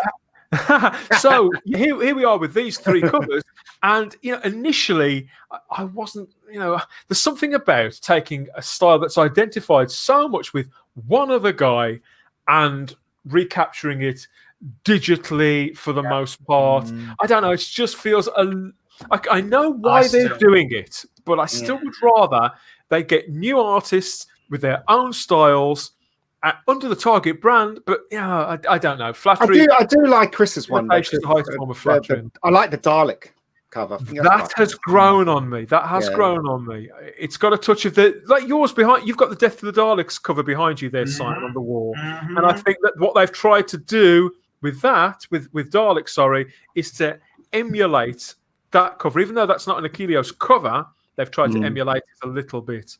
But yeah, I mean, these are and the TARDIS being sort of slightly chunky and a little bit warped. The perspective's not quite right, is it? No, it's rubbish. I like that the chains being broken in the Dalek one. That's quite cool. Well, you see the chains coming apart.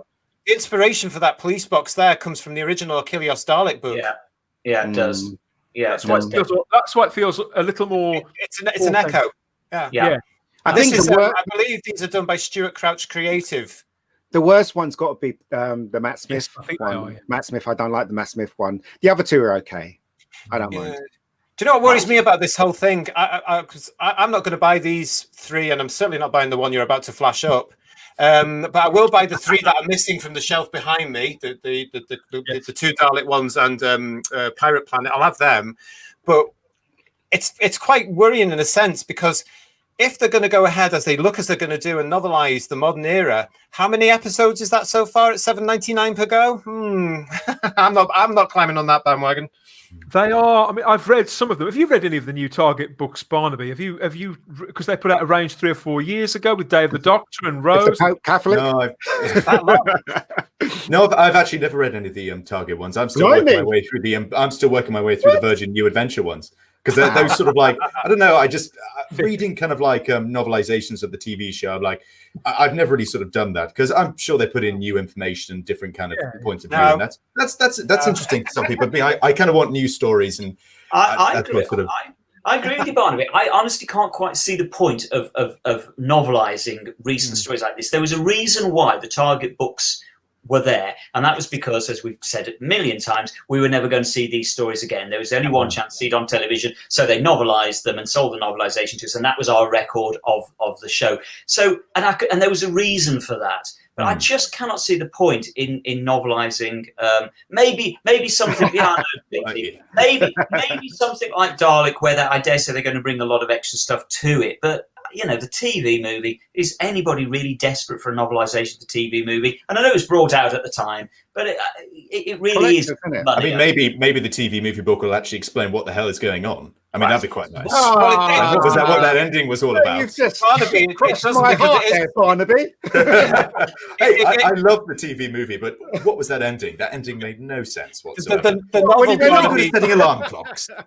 The novel's been out before Barnaby. It was out originally in '96. So I believe the BBC are playing on this thing, and the author certainly is, where he's refreshed a little bit of it to try and push it out. But what they're aiming for there is, of course, that people will want it because it's the new cover and it's in the Target brand now. So whether you're an original collector like Simon and myself who may want to add it on, I don't really. No, I'm not going to get it. And then you've got the new versions where you might want to add it into the new versions. They're trying to capture 2 little markets there. But the reason they're doing it is purely to cash grab. I reckon.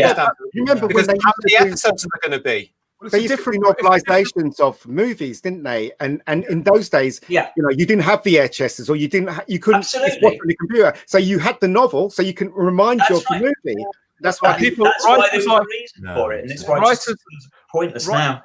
Writers like Alan Dean Foster started in that in that field, though, didn't they? Adapting, doing things which would be seen now as being quite futile. I mean, would anybody buy, for an example, a novelization of Thor Ragnarok? No. You wouldn't, would you? Whereas Alan Dean Foster, obviously, he novelized Star Wars under the George Lucas pen name, went on to novelize so many other movies, and a writer in his own right off the back of that, an incredible writer. And in a lot of those, at their best, there was extra content. Yeah. And I view this line of novels as even though the Target logo is on there, and they do complete, as you said, JT, they do complete that collection. I view them as slightly different animals, and that's why I find leaning into the nostalgia. I can see why they've done it, particularly with those errant titles. They're not going to run as long. Sorry, really Stephen. Sorry. I don't think they're going to run as long as the original series of Target novels did. And there's a couple of authors who I reckon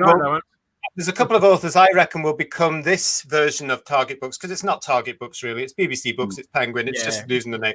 But there's going to be a couple of authors there who will become the Eric Saywoods and Douglas Adams of this new run, because there's no way in hell the BBC is going to get the rights to adapt their stories now. Good point. Yeah. So this does, yes. There's 7 books in this range, and they're $7.99 each. Which I agree with you, JT. I think that is a little extortion. I think it's quite a lot. And do you know what? They were 25p in my day, love. That's all. In my day too, mate. In my day too. 25 pence. Stephen, you're going to need to do the old Weeping Angels thing. Cover your eyes, mate. Cover your eyes. Here it comes. Yes, this is the range. The range has, so that's the full range there. So there's the proper Target book range there in the proper logo, completed with your complete collection from now on. But the BBC did advise, in fact, this was put out almost cautionary as a press release. All 7 Doctor Who Target novelizations, it's Target's artwork, really. It's not an actual imprint. They're due for publication on the 11th of March, 2021. The Witchfinders by Joy Wilkinson, which, good God, that thing. Yes, that will be the first to carry the new look Target branding with the current Doctor Who logo to appear on all future Target releases. Now, obviously, that is what we call bad news, everybody. It's bad news, bad news. But every cloud has a silver lining. And the way I see it, everybody, that makes it the ideal jumping off point. Save yourself a few quid. They've had the decency to change the logo. Your collection's already complete. That's the way you've got to look at it. It's like I said, I've said to a couple of times on Facebook pages now. Yes. So that actually, what they haven't thought about is putting that logo on now for those stories now actually separates that whole era. From the 7 or 8 original Doctors, certainly, if you want it to be. I mean, you have the choice there now, and I'm delighted that the Whittaker fans and the Chris Chibnall fans will have the opportunity to buy books of their favourite stories if this one sells, and if they carry on with it. And that's great, because it's all about reading. It's about getting the book industry supported. It's about really pushing that ability. Fantastic. If they're written well, obviously, and whatever. But for fans like all of us, I mean, I just want the top 3 there. I am actually very tempted to get Rob's book there for Darling.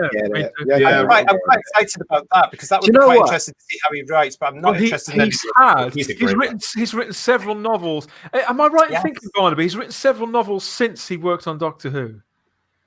Oh, I only know he's sort of like his scripts and his script. I'm not too sure about his novels. So he's done some of my favorite Big Finish audio dramas. So I'm just like a big fan. I'd like to see how he writes novel-wise, but I've never seen. I want to tell you a quick story. Right, I was at work, and we were talking about Doctor Who.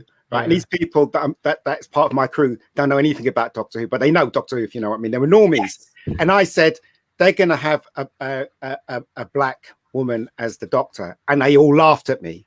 They all literally just thought I was joking. They thought I was joking, and I said, and when they stopped laughing, I said, "I'm not joking." And then they said, "You got to be joking." And I said, "Look it up on your phone." And they looked it up on the phone, and they were dumbstruck. They could not believe that this woman, Jo Martin, is one of the Doctors they were just literally shocked, and they didn't know what to say. They thought I was joking, and that just goes to the show, doesn't it? Aren't they? They're clearly unenlightened. Yeah. I mean, just going back quickly to the books as well, to tie in with something you were mentioning there, Dan. There is a certain market in the children's market, which I'm passionate about actually, for good tie-in novels. Simon may be the same as me, and I won't speak for you, Simon, but you might. For me, when I was a kid, the Target books that were coming out, because they became out regular, were instrumental in me reading a lot of books as a kid. Oh, absolutely. And I think that market is still there, because if you look at certain titles of books that come out, and they're written specifically for kids, and Doctor Who has been part of that with various Matt Smith reading books coming out, that's a great way to introduce youngsters to reading. And yes. I'm all for, I mean, years ago when the Sarah Jane Adventures were out, the BBC did try with Target style versions of novelizations of episodes, and they sold reasonably well, but not enough to continue. I wish they had continued carrying on with those books. The truth of it is they should have taken the opportunity during the David Tennant years when the show was absolutely at its height. That's when they should have been releasing novelizations that, I think would have got kids into reading. I think that's true. Mix them in with the new ones as well, in that beautiful hardback format they used to have too. I used to love picking up those, and my kids would read them. And they used to have them in my kids' school libraries too. The big Tennant and Eccleston ones. I just thought they were wonderful books. Well, I think there really is a market there for some, especially for the children's ones. I don't think these are going to be aimed at kids. Certainly not at $7.99, which is a wee bit of a shame. For any of them that want to read that, but no, they're not aimed at kids. No, I wouldn't have thought so. Joy will JT, I dare say Joy will be written in crayon. Well, I've actually read a couple of the earlier wave, and they definitely aren't aimed at kids. It's a totally different product. I'm going to say this actually to everybody. I was really disappointed with the first wave of the Target books, because I was quite excited for it, but it's the first wave that got me in. I know where they're going with this, and there's going to be 155 million coming next of each single episode story expanded, so it's going to be low. And that's when I thought, I'm not playing this game. But I was really, really disappointed when I started reading Russell's Rose, because he'd gone down that route of... Is that euphemism? Well, but I don't know if you read it, Simon, but I lost it after a while, because he'd actually enforced the 13th Doctor into it. The foreknowledge should not be in these things, really, because I agree. You've got Clive in Rose, who's going through the Eccleston thing. Mm-hmm. Russell, of course, expands it to be completely fanboy. So there's all the Doctors in there, and plus some future versions of the Doctor, one of which was Whittaker. And I just thought, I've done now. I'm not having that. I remember that when I watched that story when it was first on, I remember being surprised that there weren't pictures of earlier Doctors there. But I think, I can see why they weren't. I can see why they didn't do that. Of course I can. All about I think it should definitely never have gone past that point. And it shouldn't even in expanded media, because they should still represent a capsule of what Doctor Who was then. The reader shouldn't know any more, I believe, than the viewer did at the time.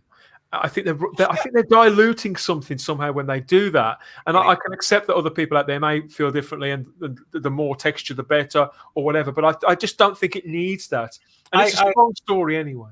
I agree with you, Dan, and I think it's all about the fact that they know who this market is now. It's a very small market of just diehard fans that are going to buy them, whereas of course the original Target range, they were in every school library you went to go to. People that weren't necessarily Dalek fans were picking them up. They were on the book clubs used to get on paper form every quarter would come in, and they were always there. I always associate that with the Huns of Nymon, because the woman said, well, you can have this copy, and I'm like, thank you very much. But yeah, it'd be interesting to if only we knew somebody who could tell us how they were selling, Dan, Well, fun enough, we have before, so we may be able to get some figures on that pretty soon. Really? There's a couple of people in the chat who may be able to help us out with that. So, yeah, we have had figures before now. But, yeah, I do apologise for filling that to your screen with that logo. Who wants to look at a pretty picture? Let's look at some pretty pictures instead. Yeah, how about that? How did that happen? No idea. I no idea how that got in there.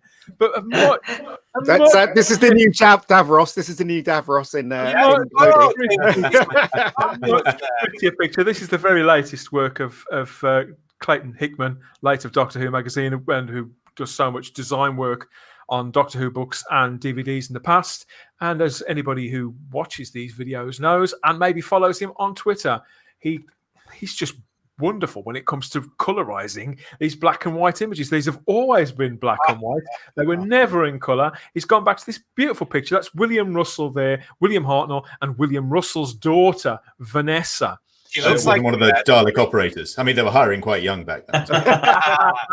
They were. But this was during the recording of the chase. Obviously, that was William Russell's final story. And his daughter, that's a severe fringe that poor child has been given. But no doubt, apart from the fringe, this was probably a highlight of her young life. And I don't think anybody, the colorization of this has done nothing but accentuate the charm. And I mean, just look at William Hartnell's expression there. It's absolutely beautiful. This picture would be an ideal crazy caption picture, wouldn't it, guys? Yes. Oh God, the crazy caption, that went down quite well last time I did that. Yeah, I think we might whack that up. I might start doing the crazy captions again. Let us know what you think. What you think of that? I'll put up a blank picture sometime in the week.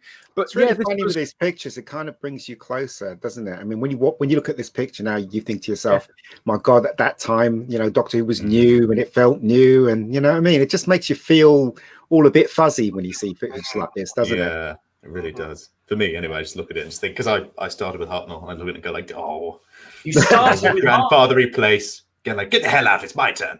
That would be my caption. So you started with Hartnell. Why? He went backwards. He went backwards and he started with Hartnell. Oh, just to clarify, that is the picture that Clayton worked from. Wow. Very good. As somebody has pointed out to me today, I mean, I love it, it's beautiful, and I'm not knocking it. As somebody's correctly pointed out to me today, the blue balls are the wrong blue. They are the Patrick Troughton blue rather than the William Hartnell blue, which is a much paler blue. You're bringing it down. Simon, you're bringing it down. Somebody pop Clayton a message through on a postcard. It's a great picture. It's a great picture. It makes me feel fuzzy, and I really appreciate those pictures. I agree. It's fantastic. I love it. Derek, I love that. That's fantastic. And it's Vanessa Law in disguise. She's come clean. She's come clean. Actually, me in disguise. No, now we know. Our Dalek expert here. There we are. You see, I did tell you. Megan Uruguay says, as myself and Simon know, though, the globes are the wrong shade. Yeah, sorry, Clayton. Everybody's got to have the right colour balls. You've got to have the right colour. That sounds like a tune from the 70s, isn't it? The globes are the wrong shade. It does. It's with Mac. Let's round off with a quick look and see what's going on in the chat. It's been a busy one, everybody. Don't know what that is. We've got various things. Kelly, hi Kelly. Haven't seen you. Yes, I think either you're late or we're early. I'm currently reading the William Hartnell bio by his granddaughter Judith. Yes. He was an interesting man. He was. That's a beautiful book as well. I've got that. What's it called? Right, what it's called? Who's There? Something like that. Who's There? I think it's called Who's There. Who's There? Wonderful book. Absolutely wonderful. Well, I just want to stop now and remind everybody, which I should have done about halfway through. Yeah. If you've watched us this long, because most people who joined us at the start of the show are still watching. So if you've enjoyed yourself, or even if you haven't, take pity on us. Throw us a like anyway. Smash the like button, unlike the smash button, and subscribe to the channel, because we're going to be doing more of this, more absolute nonsense to warm up your cold Tuesday afternoons. Ian, you put your finger up, my friend. You got a question? No, I'm just saying we're live. That's what I'm saying. What have we all got planned for the week? Ian, what have you got planned for the week? Do you have anything you want to plug? Nothing really. Seriously, you just go to my channel. There's films there. Rebecca Gold, knock yourselves out. Basically, that's all I can say. You won't be disappointed. That's all I can say. There you go. That's all I can say. Good, solid stuff.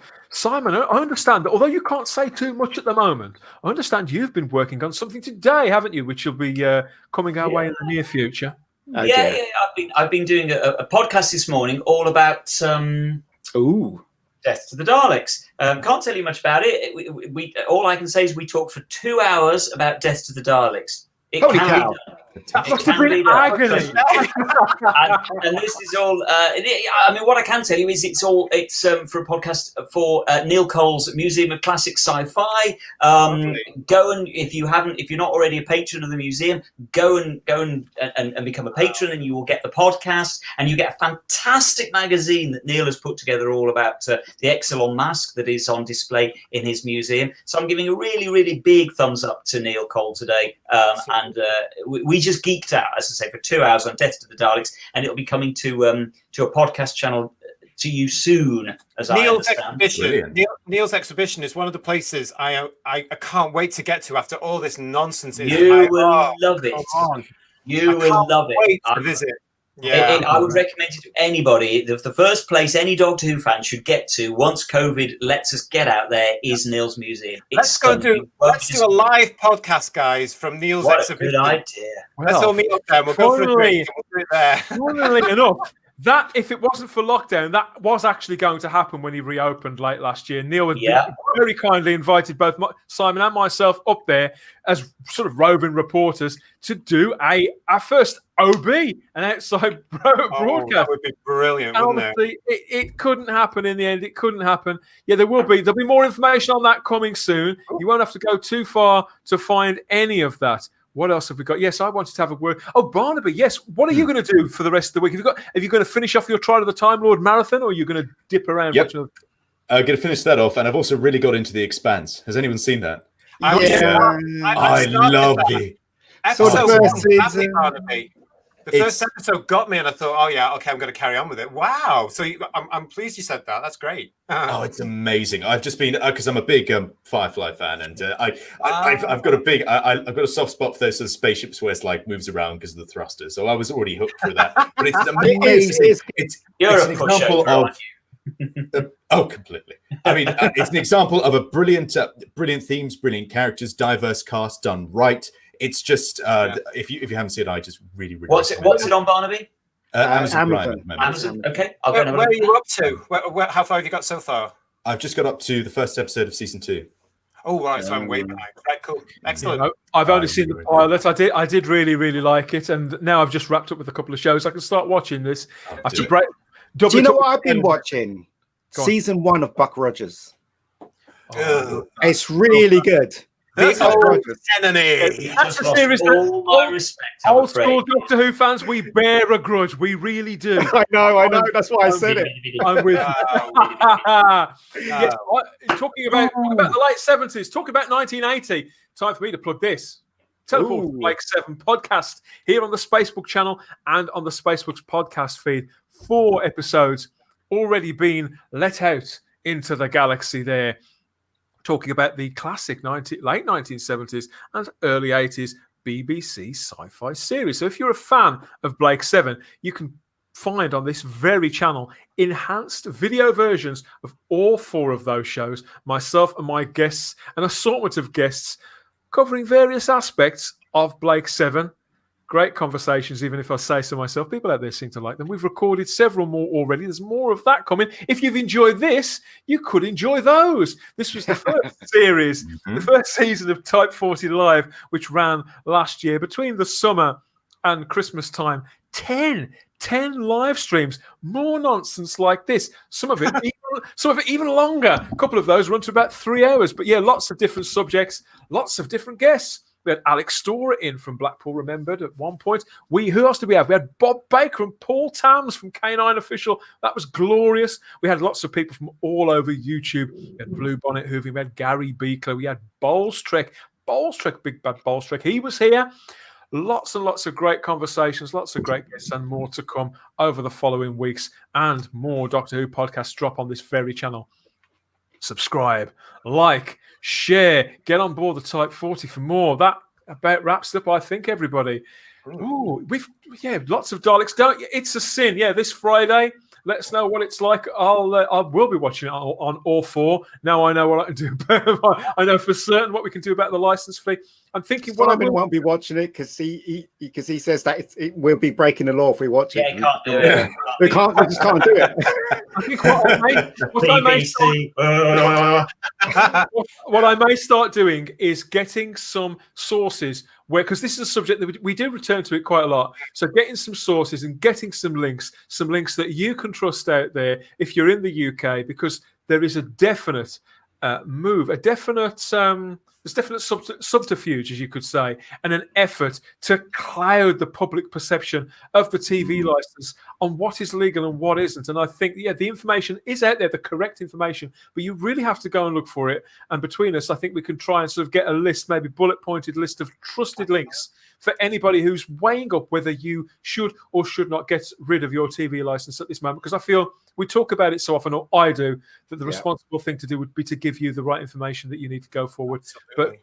But apart from that, I'm coming for you. Because that was a bit of serious stuff for us. I'm going to actually trample all over that now and say, news just in, exclusive. I have now decided what I am going to be watching this evening. Stand by your beds for this announcement. It's the Stones of Blood. It's going to be the Stones of Blood. Well done. Well done. That's good. And also, I do have some news to give to the Spacebookers as well. I've got an exclusive I can give you now because, of course, talking about the BBC, I am delighted to announce my new project with the BBC. I am to become the first male Miss Marple. Good stuff. We start filming very soon with about 1,000 people around me somewhere, and all I have to take is a pork pie hat and a handbag. There you go. So very excited about that. That's an exclusive for you, Spacebookers. well, good luck in the role, my friend. we're rooting for you. I'm sure that everybody else in the chat is too. Let us know what you think in the comment section. Marvelous. I'm just going to wing it. He's going to be glorious, of course he is. But which story do you think will be his first? Murder at the Vicarage, or which? Let us know which you think in the comment section afterwards. If you they're all being modernised and rewritten because our first one, Murder at the Vicarage, is now Murder on the 6th floor of the BBC. Yeah, and I'm going to be in that one. Everybody feel the plot thickening as we speak. Thanks for joining us, for listening to all this nonsense. Hope you've had a good time and enjoyed some of the various things that we've talked about. But thanks for your company, everybody. I hope to see you back again soon. But that's about it for now. Enjoy the rest of your evening. Bye, everybody. Thank you for coming. Watch out for the snow as well. But yeah, take care, everybody. Bye-bye. Bye-bye.